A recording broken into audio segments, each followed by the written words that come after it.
Welcome to the Practical Growth Podcast with me, E.B. Johnson, author, NLPMP, and cognitive reappraisal coach. This is the podcast created for people like you, people looking for more health, more peace, more happiness.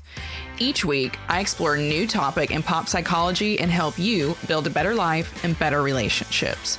Join me for special guests, exciting ideas, and practical advice that you can use to improve your life from the inside out. Let's get into it. Hello, my lovelies, and welcome back to the Practical Growth Podcast. It is me, your host, EB, your favorite medium.com writer, your favorite cognitive reappraisal coach and NLPMP, and your favorite medium and TikTok family trauma specialist. And we are back. Another great episode. I know you didn't think we'd be here, but here we are, another Thursday, and we're diving into another topic that hits really, really close to home for me. And I'm telling you what, this is one that I only worked through recently. And by recently, I mean last year. This is one of the big hurdles that I was just able to overcome in my healing journey. Now, specifically, what is that? It's one that doesn't get talked about a lot. Not really in the circles that we're running in, right? Here in the kind of self-help, personal development, psychology, mental health spaces that we're jumping between, right? And it is this: how your childhood trauma, how childhood dysfunction can change your ability to lead an abundant and successful life. Because that's exactly what happened to me. For basically 90% of my life, I struggled seriously with financial abundance, with personal abundance, with just being comfortable and being comfortable having the things that I wanted, the things that I needed, and things that I had earned, right? And it doesn't just come down to money, but that's a lot of what we will talk about here. My childhood trauma contributed to that. The things that I had experienced in childhood, in my adolescence, they formed a foundation, which then made it hard for me to create abundance anywhere else in my life. And that's what we're going to talk about today. Specifically, we're going to talk about how traumatic childhoods, how these dysfunctional upbringings can affect our abilities, can create massive roadblocks that keep us from creating that financial, material, emotional abundance for ourselves in our lives. Are you ready? I'm telling you, this is going to hit close to home for you guys as well. So buckle up. Let's get right into it. Childhood trauma, childhood dysfunction, the way we're brought up, that affects our abundance. It doesn't talk about it a lot. It affects our ability to put ourselves in lucrative positions, to take advantage of financial opportunities, to take advantage of emotional abundance, of social abundance, all of those things. And it seems like a big statement, but when you really step back and look at it, it becomes very, very obvious how it happens, right? First and foremost, this trauma and dysfunction that you experience in childhood, as we all know, it changes your relationship with self. It changes your relationship with self. It changes the way you think about yourself. It changes your self-esteem, how you envision your future, the kind of people you think that you deserve to be around. All of that stuff, right? And then here's the thing with that. Because your sense of self, who you want to be, what makes you feel good is so warped, you basically build a life on inauthenticity, okay? And it is incredibly hard to build really substantial abundance for yourself when you're being inauthentic, because when you're being inauthentic, you are not believing the things that are right for you. You're not aligning with your values, which means you're not taking action, which brings you closer to your needs, to your personal fulfillment. Okay. All of that stuff adds up and it puts you in the wrong positions with the wrong people. And in those wrong positions, you're not going to create abundance. You're going to create misery for yourself. Now, second of all, it changes, okay, that childhood trauma, that dysfunction, these chaotic homes that we grow up in, it changes our relationship with money. And this is the same whether you grew up poor or you grew up incredibly wealthy, right? Some of my clients have been incredibly wealthy and still had these same roadblocks in their lives when they were trying to earn, okay? Your relationship with money is fundamentally affected by these traumatic childhoods, these chaotic environments. If you don't grow up with a lot of money, the stress of not having money changes the way that you relate to money. If you grew up in a really abusive, toxic, dysfunctional household and you have $1 million in the bank, it doesn't matter. You start to associate that wealth with the trauma that you're living in every single day, right? So it changes your relationship with money. Last but not least, these childhood trauma experiences, they create fear And they create a lot of setbacks, which then makes it harder for us to earn or to create lucrative companies, businesses, opportunities for ourselves in adulthood. On the simplest level, we see that from the essentially brain damage that's done, right? A lot of people who experience really extreme childhood trauma end up with brain damage that leads to anxiety, that leads to mental illnesses, which can prevent their ability to finish college, to build networks with people, to, do what they need to do to create abundance for themselves, to create the right friendships, to be open. That's just kind of the basic level of how these dysfunctional environments create those fears and create those setbacks, right? You also see it a lot in homes that are filled with financial abuse. Now, this doesn't always directly affect the child, but when a child grows up in an environment in which two adult figures, power figures financially abuse one another, you very often see that leak into financial abuse, which then changes that person's beliefs about money and how they should relate to it in their adult lives. Okay. It's very, very simple. And as you guys know, I believe that the best way to demonstrate all of this to you is, yeah, you guessed it, describing my own experiences. Because again, as I said up top, this is something that hits very close to home for me because yep, I grew up in a home with lots of financial abuse, and that financial abuse became domestic abuse, and all of those things are what completely changed my relationship to money and what I thought I was worth, what I thought I could create for myself. And I was not able to create the stability that I've created today until I got over those hurdles. So how did that kind of financial abuse, that kind of childhood trauma, that dysfunction shape my relationship to money, my obstacles with abundance, my inability to kind of be comfortable in a really full, loving, wonderful, resourceful life for myself? How did that? Well, let's just look at that first big effect, right? That first big effect, that relationship with self. As you know, I had an incredibly dysfunctional relationship with my mother and other core members of my family, and that led to a really warped sense of self. I didn't think that I could earn certain amounts of money. I didn't think I could have certain amounts of friends. I didn't think that I could have a comfortable life in which I didn't have to constantly stress and chase my own tail. I thought that that was the only way that one could exist. And I thought that that's all that I was worthy of. That's how I saw myself existing. Okay. So it changed my relationship with self. I had low self-esteem when I went out into the world. I was really inauthentic because I was still trying to perform to what my mother wanted, what my family expected of me. And all of those things were very inauthentic to me. And it put me in the wrong spaces. All right. But also, I had a family with a very tumultuous, very toxic relationship with money. And again, rooted in my mother. She was an incredible overspender. She would sit at home when she was sick and just order stuff on credit cards, some of which I found out later were in my name. She would order stuff off of the home shopping network, tons of junk to fill the house with. She was a huge overspender. She would lie about what she was spending. She loved to tell everyone in the family as well that all the spending she was doing was on me, and I was the reason that she was always in financial trouble. She created fights constantly. When my dad was still living at home, she would overspend, and create giant fights with him because it created a lot of stress in the home and created stress on their relationship. At the same time, she had this addiction, right? She liked to go to JCPenney's where she had a credit card and she would spend a ton of money, usually on me, but sometimes on my sister-in-law or on my nieces and my nephews. She would spend all this money, and then she would guilt me for spending all of this money on me, mostly on things I didn't want and didn't ask for, just because it filled that addiction for her. So that created a lot of shame for me. I saw it as shameful. I felt shameful when it came to spending money on myself, on having this abundance, on experiencing that kind of material abundance. Now, bigger than that, there were elements within the family which were hardcore into financial abuse, right?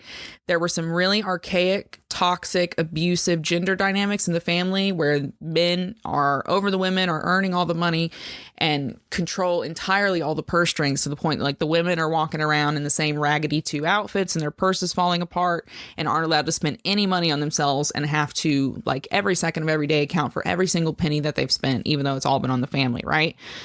That kind of gendered financial abuse dynamics.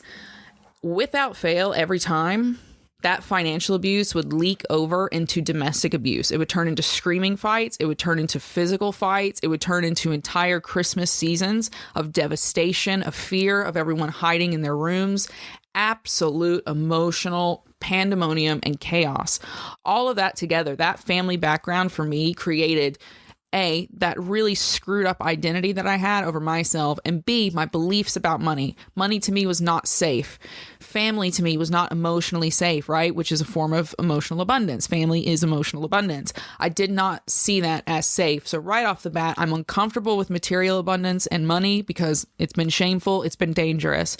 I'm uncomfortable with that abundance of social relationships because I got hurt in my family, and then I would make friends with people like my family and they would hurt me, and then I would act like my family and create more toxic relationships and then burn myself because I was being the bad friend. It went on and on and on, right? And all of this comes together to create this really warped relationship with money, which then affected every choice I made about abundance in my life. That's where I had to kind of face up to the obstacles. This is where you're going to find yourself, okay? Because when we have that environment, like I just described, it affects the choices that you make, the behaviors that you create in regards to whatever abundance it is you're seeking in your life. So first of all, I put myself on all the wrong paths, and you probably have too. Because I was being inauthentic, I was trying to create this kind of marionette, this facade that people wanted to see. And I thought I had to do that in order to be safe. I put myself on the wrong career paths. I chose the wrong college programs the first year or two of my programs. I made all these wrong choices, all these unfulfilling choices that made me miserable, which made everything harder to do. It made it harder for me to form relationships, to form friendships, to have any kind of mental or emotional or financial stability in my life. There was also an incredible amount of shame, right? There's all this shame. I was trying to choose these big, grandiose paths that I thought would bring me a lot of abundance. I thought they would give me social capital. I thought that they would help to bring in financial capital for me. And I was just compounding all of my problems. And as I was, miserable in these programs, really acting out, unable to keep stable relationships because I was so miserable, I was isolated, I was alone, I was getting no support from home, it compounded that shame. So all of a sudden, I'm on these paths where I'm trying to make abundance for myself, and I'm failing at it, and it's making me feel more shameful about the abundance I'm trying to create. I'm thinking, oh, well, see, yeah, they were right. You're not worthy. You're not going to get it. And two, oh, look, yeah, you're failing. You're a piece of crap. Shame, shame, shame. And I couldn't thrive. I couldn't strive. I couldn't go after the things that ended up bringing me those sources of abundance that I was looking for. I also created horrible beliefs about money, which led to me leading my life in, again, more inauthentic ways, which led me further from the abundance that I was trying to create. And I know that you guys do this because I have clients that come to me all the time with this same roadblock. And a lot of it came down to having that abundance. This is what I thought, right? Having that abundance equals stress, which means that abundance is bad, right? Because if the abundance is bringing you stress, it's bad, right? So that if it's bad, I don't want it. So what I should do is should create a life that is free of all this stress. So I tried to live this really just terrible hippy dippy kind of lifestyle, and it blew up in my face. Again, I was miserable. It caused me to be stuck in a really toxic, dysfunctional, damaging environment, again, going around in the same old circles. I didn't have the freedom. I didn't have the options to get myself out of there because I was holding on to these terrible beliefs that were leaving me without the resources, the abundance that I needed to escape. So these were all the wrong beliefs, That is how this dysfunction from my childhood led into this adult who made all of the wrong choices, created all of the wrong obstacles for herself, and therefore couldn't get that abundance that she needed in order to create stability, in order to create happiness, in order to create the village around her that she was really seeking. What's the solution? Because that's what we're about here, right? We always focus, what are the practical steps that you can take right now when you get done listening to this podcast to get rid of these roadblocks? Because make no mistake, whatever form of abundance it is that you're looking for, a lot of you want financial, right? These are stressful times. You need money to survive. You may want just material abundance in general. You want your own home. You just want to be able to live a comfortable life, or you want that emotional abundance. You want that family. You want those friends. You want that village. Whatever abundance it is, you've got to unpack the obstacles that your past trauma, that dysfunction, those baselines that have been set, you have to unpack those and how they are preventing you from getting whatever form of abundance it is that you're seeking. So again, get your pen and paper out. Let's do it. Here's what you're going to do in order to get the roadblocks out of the way and tap into that abundance once and for all. You're going to give yourself the freedom to grab onto that abundance. And here's how you're going to do it. Number one, address the root of the problem. Get honest, sit down, journal it out, talk to your therapist, talk to your coach, have a conversation with your friends about this, get in on the group therapy, whatever it is. You need to address the root of the problem. What happened when you were forming those core beliefs about money? How do you feel about money? Why do you feel that way? Where did the thoughts that you have about it come from? All of that needs to be answered. And once you answer that, you can address the root of the problem. You've got to address whatever trauma it is that's anchored to your ability to bring that abundance into your life, okay? You've got to address that emotionally, bring peace to yourself emotionally in regards to whatever that childhood dynamic, dysfunction, trauma was, so that you can then start acting, taking advantage. Number two, you got to change the way you talk. You have to change the way you talk. A year ago, I would not have been able to sit here and have this conversation with you. I would not. Saying the word money made me uncomfortable. Saying it out loud literally made my heart rate go up. It made my skin itch. It made me physically uncomfortable. I started panicking. My jaw muscles clenched, all of it, right? You've got to change your language around abundance, around money, around success, around fulfillment and love, all of those things. You have to start using positive language. You have to start talking to yourself positively. And instead of being delusional, you have to get stubborn. Okay? There's a reason for this. And this is why I do NLP, right? Neuro-linguistic programming. The language that you use shapes your values and it shapes your beliefs. So if you're walking around always talking about money in a negative way, guess what? Guess what your core beliefs about money are going to be? If you're always walking around saying, oh, I'm never going to have a family, I'm never going to be loved, I'm never going to have this, I'm never going to have that, you're such a piece of crap, guess what? That's what's going to happen. That's what you're going to believe about yourself. And when you believe that, that's how you're going to act. And when you act that way, guess what, sweetheart? You're getting that big pile of crap delivered right to your doorway. Okay, so change the language that you use. Start using positive language in regard to your abundance. I am going to be wealthy. I deserve to make a lot of money. I deserve to be paid well. I deserve that raise. I deserve to make this happen. I deserve that family. I deserve to be loved. I deserve to be surrounded by people that enjoy and appreciate the world in the same ways that I do. Change the way you talk about abundance, about money. Number three. Oh, and this was the hardest part for me, right? When I really hated money and when I really hated the stress of money and I wanted to bitch and moan about it all the time, it became really, really easy for me to make friends. Because let me tell you, people love to bitch and moan about money. They love to bitch and moan about all the money they're not making, all the money they've been cheated of, all the money they're entitled to.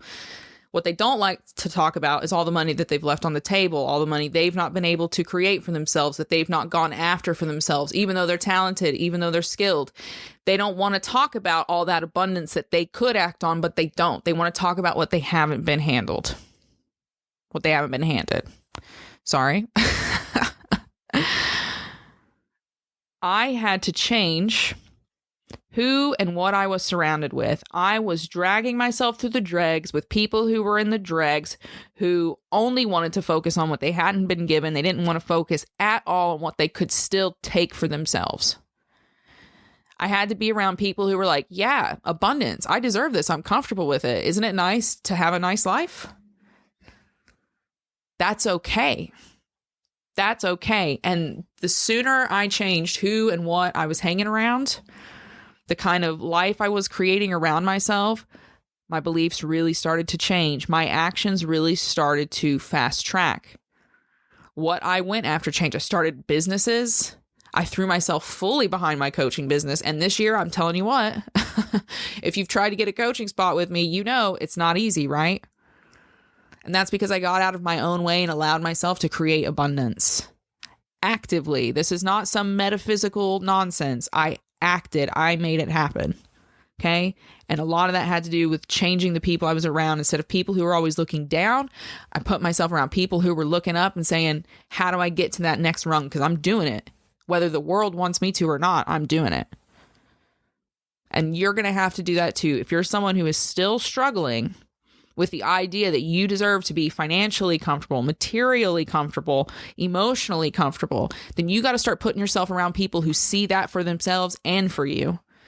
Because nothing will make it happen faster, let me tell you. And it's not just about the opportunities. It's about having that reality change around you, seeing yourself through the eyes of others in a different reality entirely. So this is the point in the show when I want to ask you a very, very, very important question. And I want you to think about it. And I want you to go away and I want you to write about it.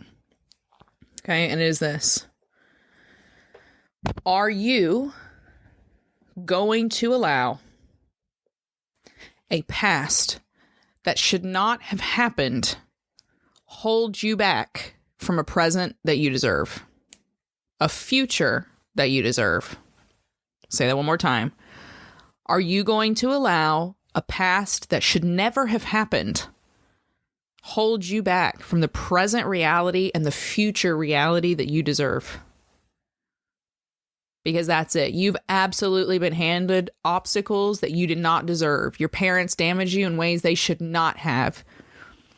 The challenges, many of them that you have faced, many of them were put there by them. However, you are the one that decides whether or not you're getting over them or whether or not you're just going to sit in that lawn chair they gave you and stare up at that wall. Because that's it. You can either accept their obstacles or you can thrive in spite of them. You can create that abundance because listen. Despite what they tell you on the news, okay, and on social media and what all your really negative friends tell you, there is enough abundance to go around for everyone. None of us has to suffer. It's all made up. There is enough out there for you. You just have to figure out what your best skills are, what your advantages are, and take them. Because that material abundance, that financial abundance, emotional abundance, abundance, whatever your idea of that is, it is there. You can have it. Some people, yes, will have harder paths than others. There is the government and racism and all that kind of stuff. All of that still stands. However, you have to figure out how to go around the obstacle and make it happen for yourself. It's the only difference between, a lot of us is making that choice and just doing it. Even if the work is harder than the person next to you, do it so that the next generation can thrive. Take it for yourself. Take that abundance for yourself. That's the big message that I want you to get from this. If you don't get anything else, don't settle for those obstacles you were handed. Take it for yourself. And that's it. That's it for this week's episode. Hope you liked it. I hope you got something out of it. Mainly, I hope it's inspired you to take something for yourself, to make it happen, to get that abundance. If you would like to work with me one-on-one and tapping into that for yourself and creating the behaviors and creating the mindsets and reprogramming your nervous system so that you can take these actions, then you can do that. We can work one-on-one together. I have a new session starting soon, but I believe there's only one spot left. I believe that's my coordinator's probably going to smack me when she hears this. I believe there's only one spot left. So if you would like to get that, then you need to head over to therealebjohnson.com and click on working with me to apply. For everyone else, I hope you took notes. You can find me on medium.com. You can find me on TikTok and Instagram at therealebjohnson. And you can even find me on YouTube if you look real hard. If you love the episode, if you learned something great from it, thank you. Please consider leaving a 5-star review. It helps others find the show, and it just kind of helps me know that I'm not shouting into the void like a mad woman. And that's it. That's pretty much it. Thank you again for listening. You guys are really the best. I love you so much. Thank you for following and helping me kind of boost this and lift this up and bring it all together. So until next time, keep your heads up, keep your eyes on the stars, and keep moving forward. Bye-bye.